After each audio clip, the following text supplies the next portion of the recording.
డ్యూటీకి వచ్చాను. నువ్వేం చెప్పొద్దు. మందు కొట్టి డ్యూటీకి వచ్చావు, నువ్వు డ్యూటీ ఎక్కొద్దు. എസ്എം గారు వచ్చి నిర్ణయిస్తారు. ഇതേ നീతో రోజు గొడవ. സാറിന്റെ ഭാര്യ ആരെങ്കിലും കൂടെ ഒളിച്ചോടിയാ സാറും വെള്ളമടിച്ച് ഡ്യൂട്ടിക്ക് വരും. మీ భార్య కానీ ఎవరితో నైనా లేచిపోయిండే మీరు కూడా మందు కొట్టి ഡ്യൂട്ടിക്ക് വస్తారు. ഞാൻ മന്ത് കൊട്ടിയാനു, ഞാൻ വെള്ളം അടിച്ചിട്ടുണ്ട്. ശരിയാ, അതെന്റെ വിഷമം കൊണ്ടാ. പിന്നെ ഗംഗാരം വെള്ളം അടിച്ച് ഡ്യൂട്ടിക്ക് വരും. ഇന്ത്യൻ റെയിൽവേ ഇയാളുടെ അമ്മായിപ്പന്റെ വകയൊന്നും അല്ലല്ലോ. ఇండియన్ రైల్వే నీ మామగారి సొమ్మ కాదు. గంగాధరం, నువ్వేం చెప్పినా సరే గిరి గారు వచ్చిన తర్వాత నువ్వు డ్యూటీ ఎక్కొచ్చు. గిరి గారు రాని, గిరిసారు వరട്ടെ. എന്റെ വിഷമം ഗിരിസാറിന് അറിയാം. ഗിരിസാറിന് സ്നേഹമുള്ള ഒരു ഹൃദയമുണ്ട്, തനിക്കതില്ല. വരട്ടെ, ഗിരിസാറ് വരട്ടെ.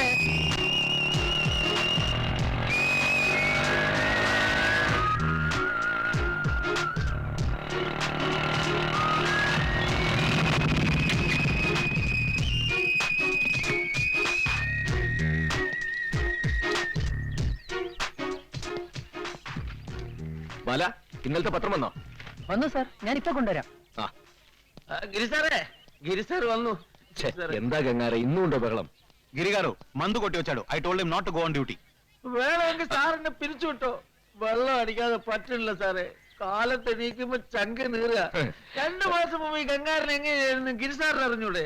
അത് ഈ കഴുതയ്ക്ക് അറിഞ്ഞൂടാ. ശരി ശരി, ഗംഗാരൻ പോയി ഡ്യൂട്ടിക്ക് കയറി. ഗോരഖ്പൂർ വരേണ്ട സമയച്ചല്ലേ? കണ്ടോ, ഗിരിസാറിന് അറിയാമല്ലേ?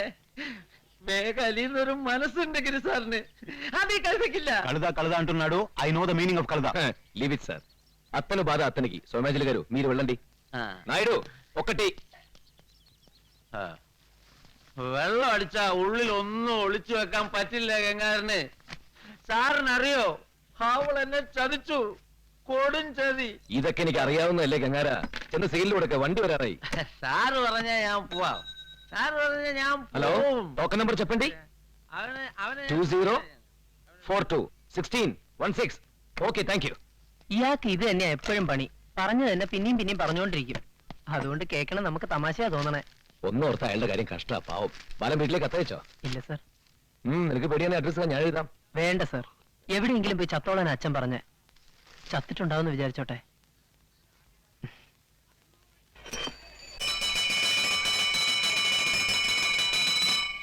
മോനിക്കട കൂച്ചോ.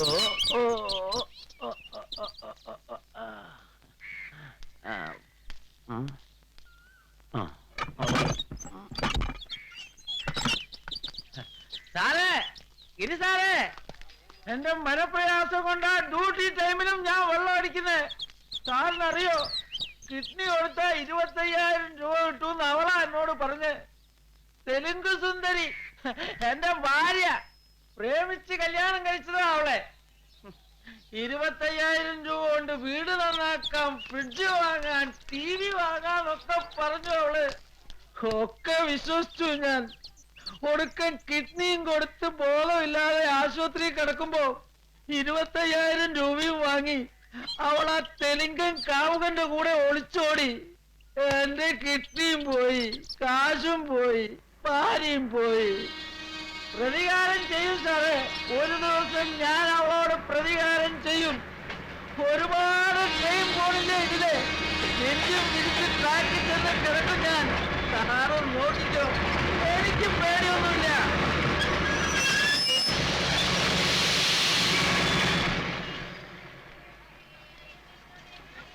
ఏమండి గిరి గారు? హాయ్ జోస్ గారు, ఏంటి విశేషాలు? మీ విశేషాలు ఏంటి? ഇതെന്താണ് കോള്? പരിക്കച്ചക്ക മൽഗോവ. രാജമുന്ദ്രിന്ന് കയറിയതാ കുറെ ഗാരുമാര്. കമ്പാർട്ട്മെന്റ് നിറയെ ചക്കയും വാങ്ങി. റെയിൽവേ മിനിസ്റ്റർ അവരുടെ ഗാവുവാലയാണത്രേ. ടിക്കറ്റ് എടുക്കാൻ സൗകര്യമില്ലെന്ന് ഒക്കത്തിനെയും പിടിച്ച് അകത്താക്കുമെന്ന് പറഞ്ഞ് വിരട്ടിയപ്പോ പതുക്കെ പെരുങ്കായത്തിന്റെ സഞ്ചി തുറന്നു. റിസർവ് ബാങ്കിൽ പോലും കാണൂല ഇത്രയും പണം. അടുക്കി വെച്ചിരിക്കുക സഞ്ചി നിറയെ. ഒക്കെ ചക്കയും മാങ്ങയും വിറ്റ് കിട്ടിയ കാശ. ഒടുവില് റെയിൽവേ ഉദ്യോഗസ്ഥന്റെ കൃത്യനിർവഹണത്തിൽ സന്തുഷ്ടരായ റെയിൽവേ മന്ത്രിയുടെ ഗാവാലക്കാര് സമ്മാനമായി തന്നതാണ്. അന്ന് കോറമാൻഡിൽ ടിക്കറ്റ് എടുക്കാതെ കയറിയ ഒരു യാത്രക്കാരൻ നിനക്കെന്തോ തന്നല്ലോ. എന്താ? മുദ്ദു. എന്തോ മുദ്ദഗൗ. അത് നീ ചോദിച്ചത് അവള് തന്നതോ?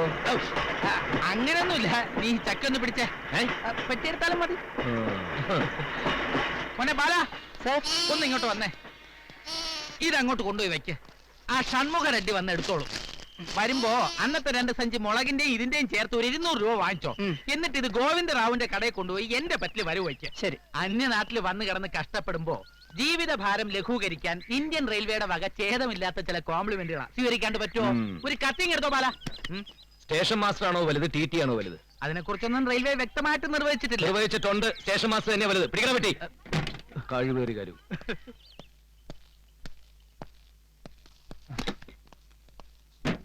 പിന്നെ എന്തൊക്കെയുണ്ട് വിശേഷങ്ങൾ?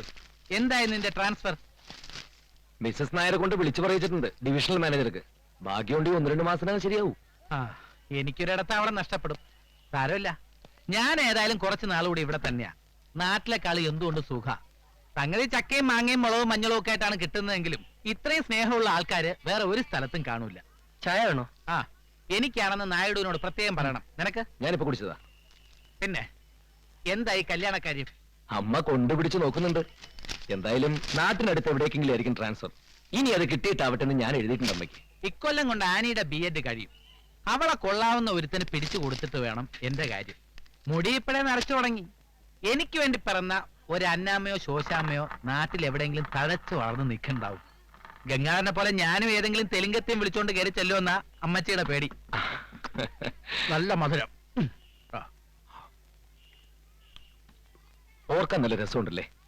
ഏതോ ഒരു നാട്ടില്, ഏതോ ഒരു വീട്ടില് നമ്മൾ ഒരിക്കലും കണ്ടിട്ടില്ലാത്ത ഏതോ ഒരു പെൺകുട്ടി. അവൾ അറിയുന്നുണ്ടാവുമോ ഇങ്ങനെ ഒരാൾ ഈ കൃഷ്ണകുടിയിൽ ഇപ്പൊ അവളെ കുറിച്ചാ പറഞ്ഞുകൊണ്ടിരിക്കുന്നതെന്ന്, അവളെ കുറിച്ചാണ് ഓർത്തുകൊണ്ടിരിക്കുന്നതെന്ന്?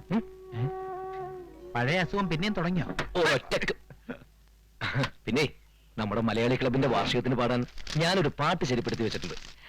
ഇതേപോലെ അജ്ഞാതയായ ഒരു പെൺകുട്ടിക്ക് വേണ്ടിയുള്ള കാത്തിരിപ്പ്. ഇന്ത്യൻ റെയിൽവേ നിനക്ക് ശമ്പളം തരുന്നത് കവിത എഴുതാനും പാട്ട് പാടാനൊന്നും അല്ല. വല്ലപ്പോഴും 2-3 ട്രെയിൻ ഇവിടെ നിർത്തും. പിന്നെ നിർത്താതെ കടന്നു പോകുന്ന ചില ട്രെയിനുകൾ. അതിനിടയ്ക്കുള്ള ഇടവേളകളിൽ സ്റ്റേഷൻ മാസ്റ്റർക്ക് ഇവിടെ തലകുത്തി നിൽക്കാം, കിടന്നുറങ്ങാം, സ്വപ്നം കാണാം, കവിത എഴുതാം, പാട്ട് പാടാം. ഇതിനെ സ്വന്തം വിഷയമിലും ഇന്ത്യൻ റെയിൽവേസിന് ഇക്കാര്യത്തിലെ ഏമിലേതു. പിന്നെ യുമ്മാരോ കിന വിന്റെ പടി കട നെത്തുന്ന പദ നിസ്വനം. ഇത് തെലുങ്കോ കന്നഡോ? തുളു.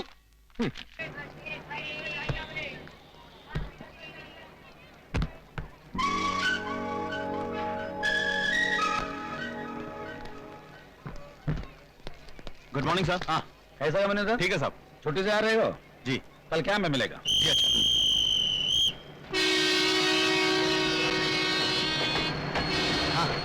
എന്താണ് സ്റ്റേഷൻ മാസ്റ്ററെ?